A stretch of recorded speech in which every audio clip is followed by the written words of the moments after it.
with us this morning. She became an ordained priest in the United Catholic Church in 2006. She has master's degrees in social work, religious education, and Spanish, and a doctorate in ministry, of course. And she's worked as a social worker for many years, and she now is the manager of counseling at Midwestern University in Glendale. She provides counseling and animal-assisted therapy for students preparing for a career in medicine.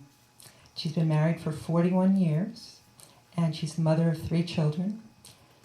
And one of her favorite things to do is travel in Scotland, which is one of my favorite places in the world.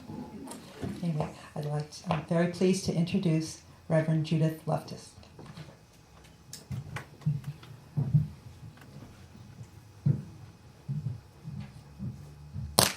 I'm not as tall as I look, so Good morning, everybody. I have to admit, when I got the phone call from Valerie, it's like, yikes. Who are these people and what are they calling me to do, and am I up to the task? Well, I don't know if I'm up to the task, but I'm standing here on my own 2 feet this morning, so we shall see.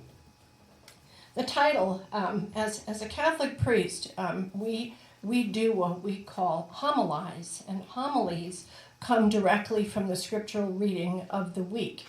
And so to be asked to do a sermon where I come up with the topic, and then I have to come up with a title to the topic. And when Valerie said, what is the title? It's like, title? I've never had a title before. So the title is When Loss Becomes Gain. And one of the things I realized over the time that I've been thinking about the title is that it pretty much explains the journey of faith that I have experienced in my own life. I am probably the quintessential raised Roman Catholic. I never realized that the term was Roman Catholic. I always thought it was Irish Catholic. And I realized that there are other types of Catholics, but as we were the Irish Catholics, which I kind of figured in my mind as a child that, you know, if there is a heaven and it's like a circle, the Irish Catholics are definitely on the inner circle. And all the other Catholics are somewhere outside. And unfortunately, living in the 50s, being raised and schooled in Roman Catholicism, there was doubt as to whether anybody else would make it. I have since obviously come to different terms with that. One of the things I was always taught as a child, my education began in kindergarten in a Catholic school and ended in a Catholic college, and then I went back for another year at a Jesuit university. So I'm very schooled in the Catholic way of doing things in the 50s and 60s. And one of the things that I was always taught and really accepted and believed was that God created us equally and God loves us equally. So when I would hear things, you know, kind of words that I would think were negative towards different ethnic groups, towards other faith groups, I never, even as a 4th grader, could never make it right in my head. If God creates us all equally and loves us all equally, then why don't we live it? Why aren't we seeing it? Why am I have a voice disorder. I'm not emotional at this point, but the topic makes me very emotional, but I do have a voice disorder, so if you think I sound weird, I probably do. But what I do remember was the fact that what I was taught didn't jive with what I believed what I was taught meant. And as a kid growing up, when the boys were altar boys and we could never be altar girls, and it was always, imagine as a little, 10-year-old, you got your hat on with the elastic digging into your chin, and you walk into the church, and the person who greets you is a male. The person who assists the priest is the kid, who throws spitballs in the classroom. And the sense of the divine is human, not human, it's male. You sit there as a young female child and as an adult woman wondering where your place is in this man's church. And so I have always felt called to priesthood, but I did not always feel comfortable in the church of my upbringing. I married an Irish Catholic. I was good. I married an Irish Catholic in the church, and I had 3 little Irish Catholics. At some point in time, I realized that I needed to leave the church for a while because I couldn't make it right in my heart any longer. I believed the theology, but I didn't believe in the lived out version of what I saw theology was. Outreach was not really a topic that was talked about. And as a social worker today, not having outreach and not talking about outreach to me is a fundamental flaw in any tradition that says we are created equal and that God loves us equally. And so I left the church, and that was the loss. This was all I knew. I had volunteered for the church. I had worked for the church. I had schooled my children in the church. I was schooled in the church. This was basically part of my life and a very integral part of my life. And I basically decided I've got to find something else because I can no longer sustain my belief or my enthusiasm at that point in time. Well, that point in time became about 15 years that I was away from the church. And every now and again, Christmas, Easter, and I thought, why do I want to go at Christmas and Easter? Those are for the people that never go to church. Then you have a hard time finding a space in the parking lot, and there's no seat in the church. So why would I want to go at Christmas and Easter if I'm not going all year long? So a year, 2 years, 5 years, 10 years, ultimately became 15 years. At some point in all of that, I was reading the Christian scriptures. I was reading the Paul's first letter to the church at Thessalonica, and there were words that stuck out. I couldn't tell you what the whole fifth chapter is about, but the words that stuck out were these: test everything, retain what is good. And so that to me was kind of like Paul's permission to say, go. I was a believer, but now I was becoming a seeker. And I didn't know what that meant, and I didn't know where I would end up. But I knew there was a significant belief, difference in philosophy, difference in word meaning between believer and seeker. And now I was cast into the sea of seeker, and it kind of scared me. And so then it's like, okay, what do I do? Well, I sat with the Buddhists in meditation. I took some classes in Judaism. I worshiped with every Protestant tradition that I could find. Ultimately, I had a friend who was a Sikh who tried to convert me to Sikhism. It was the idea of casting a wide net and seeing what comes back, seeing what is it that speaks to my heart. Well, Valerie, you reminded me of something you said to me earlier. There was something of everything that spoke to my heart. So it's like, well, how do I narrow this down? What do I do? And do I do anything? Maybe I just think of myself as a seeker. Maybe I'm always seeking and I don't necessarily land someplace. Maybe there is no place for me to be comfortable. Maybe it's everywhere. And if it's everywhere, that's not so bad, but that's a pretty large place to be.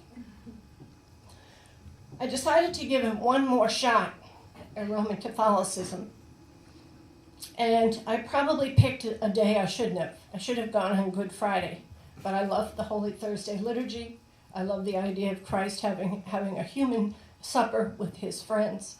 And so I went to the Holy Thursday liturgy. Well, I basically was moved to tears in the middle of the liturgy when the priest came out, and I'm thinking, Jesus washed the feet of 12, whether they were males, females, we don't really know.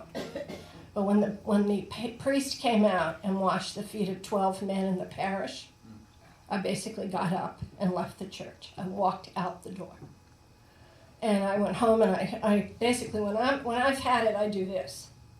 And I walked in the front door and I said, Frank, I'm done. And he thought I meant I wanted a divorce.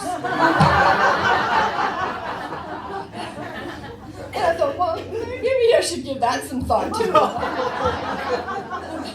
But what I really meant was, I am done with Roman Catholicism. And finally, I had to explain that. And he said, oh, what took you so long? And And so one of the things that I realized as I was going through some of this process is that one of the songs, and I'm really dating myself when I say this, one of the songs I loved, I guess it was in the 70s, was Carole King's Tapestry. And she talks about, somewhere I think I might have written the word, and my life has been a tapestry of rich and royal hue, an everlasting vision of the ever-changing view, a wondrous woven magic in bits of blue and gold, a tapestry to feel and see, impossible to hold. And I thought, if my tapestry is only blue and gold, I'm missing out on a lot. I'm not embracing the full spectrum of the rainbow if my tapestry is only blue and gold. And so then I go off again in my quest. And one of the places I landed was, I said to my daughter, it's the first Sunday of Advent, and I said to her, Megan, we're going to a church down in Goodyear, and they're called the United Catholic Church, and they're an independent Catholic group, which means they're independent from the Roman Church. As soon as you would accept ordination in that group, you would basically be de facto excommunicated from the Roman Catholic Church. And I said to her that some of them are a little odd, and some of them are okay. So we're going to drive down to Goodyear, and we don't know if we're getting the okay group or the odd group. So follow my lead. If I walk fast out the door, follow me. Well, I felt like I had hit the jackpot because it was a small group. It was actually a smaller group than what we have here today. And it was a very welcoming group of people. But it was inclusive, it was welcoming, it was open to other ways of viewing life. The liturgy was Catholic. The readings were scriptural, but the readings were also other. And there was, to me, the feeling of, I can incorporate what I know, but I can spread my wings. I can move a little bit further out of the stronghold of where I had come from. And so when we were finished, we had what I always call happy hour. It was cookies and coffee, but I call it happy hour. And the priest, who was my age, and my daughter and I and two other people sat there for 3 hours after Mass. And we just talked. What do you do? Where do you come from? And they all basically had experienced what I had to one degree or another, and they were very interested in exploring what I think of as the more. And so I thought, well, maybe this is a place where my tapestry can start to take on reds and yellows and oranges and greens, and not just hues of blue and gold. So we get in the car, and my daughter says, so you think you'll be back next week? And I said, I don't know, I got to think about it. And she said, are you kidding me, Mom? We've just spent 3 hours here. We finished the cookies, we finished the coffee, and you wonder if you're coming back next week. Well, needless to say, I did. And I had always been of the mindset that I was going to see ordination. And what was necessary for me, I felt called to do something. And it was necessary for me to figure out how and where, since the how and where were not readily apparent. And so I had started, I've always tried to put myself educationally in a position where if priesthood became an option, I would be prepared for it. So at this point in time, I just made a decision that my friend Linda is with me today, could tell stories about this as equally as well as I can. I enrolled in a program at Banner Thunderbird Medical Center that is called Clinical Pastoral Education. And clinical pastoral education basically could be renamed Going Through the Torments of the Damned. Because it was, I was working 40 hours a week, and I was there 40 hours a week. And when you do that kind of training, a lot of the training is focused on you. And why are you acting and saying and believing those things that you are in that context? We were always called to a death in the hospital. And learning how to deal with different faith groups, churched or unchurched, at those moments of life, to me was one of those with some of the purples and yellows and gold threads that were becoming part of the tapestry. But it also taught me a lot about me. And it taught me that all of a sudden what I perceived to be this huge loss in my life was opening me to experiences, to thoughts, to beliefs, to new understandings of myself and people that I could never literally put the toothpaste back in the tube. And so one of the things I found out about myself was that I could be with people when they were dying. I could be with families of people who have experienced that loss. And it didn't matter what their belief system was. And I can remember that it was a death of a woman. They were the two chaplains, myself and another one, and all of the family, and the woman who was dying. It was all women in this room. And we were both asked to pray as this woman was dying. And that is one of those memories. On one hand, you might say that sounds terrible, but that was one of those memories for me where clarity was. I almost looked around to see if other people could see the clarity that I was feeling at that point in time. And what kept going through my head, and I realized it was something I tried to instill in the children, but never actually said it in these terms. There's no us and them. It's all us. And those different beliefs that we hold, some people will divide us and will keep us from each other. But that is the richness of the tapestry. That is the richness of the fabric of the life that we have to live. Not that we want to, but we have to. Because it comes back again to all of those people, at least in the Judith Ann version of life, all of those people are created and loved by God. And therefore, my understanding of my call is that they have to be loved by me. Now, I'm not saying that's easy, and I'm not saying in my every moment of my life is a kumbaya moment, because trust me, it isn't. But what I did find out about myself in that training is that I can do that, and that is what I was called to do. And so then I ended up becoming pastor of one of our churches, and I decided I need to do something else because these are all people who believe pretty much the same thing. No added threads in that tapestry. And so I decided I would volunteer as a police chaplain. Well, I am one of the world's biggest introverts. And I do not like going lights and sirens anyplace. I am not an adrenaline junkie. But I absolutely love being a police chaplain. And it's like, well, why? Well, because these are people that without thought are giving themselves to our community. And we all know that there are consequences to that. And so I really like working, first of all, with people that are willing to make sacrifices on behalf of their community. But some of them are church, some of them are unchurched, some of them are very Christian. Some of them are LDS, some of them are Catholic, some of them are Jewish, some of them are whatever. And that is what enriches my tapestry, is working in circles like that, more than just being with people that I think are just like me. And so now you can imagine I avoid Irish Catholics like the plague.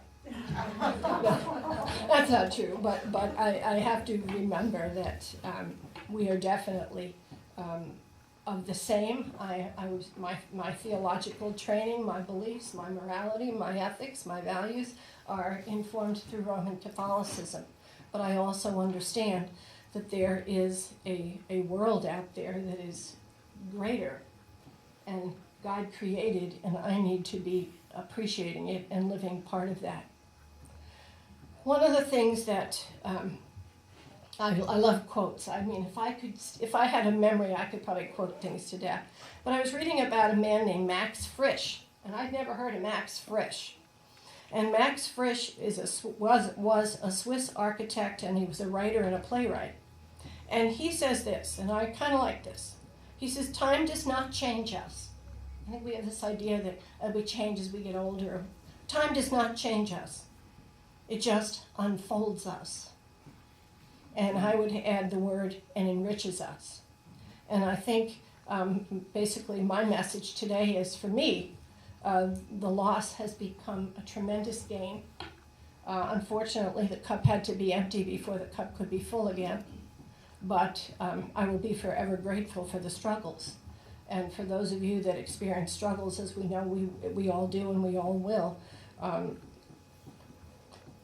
know that you're in good company. There's a lot of seekers. And as part of the seek, I think, is struggle. But I do believe that if we stick with it, all shall be well. Blessings to you all.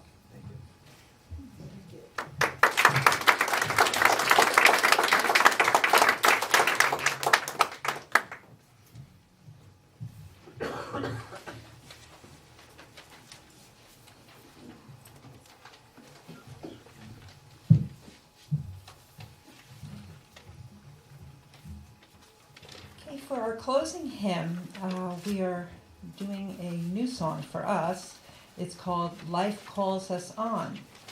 And Lisa Cook brought this hymn to my attention a few weeks ago, so it's nice to add it to our worship service this morning.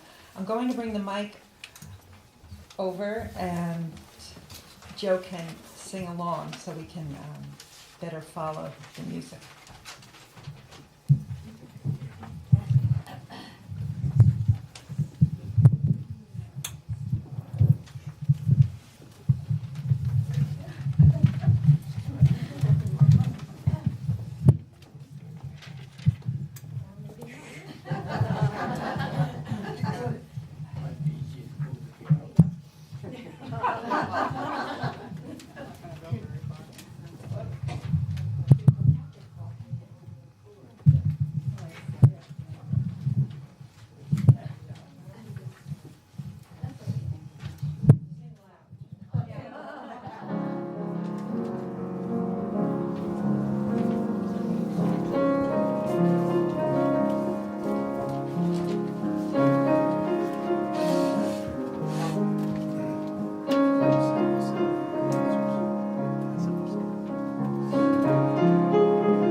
Please join me in the unison reading of our mission statement, found in the order of service.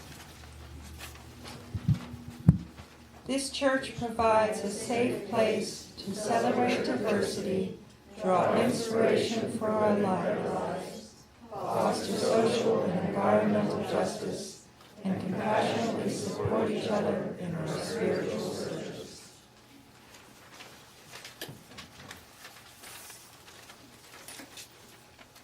Thank you all for being here this morning, and please join us for a fellowship hour out on the patio, and I wish everyone a blessed week.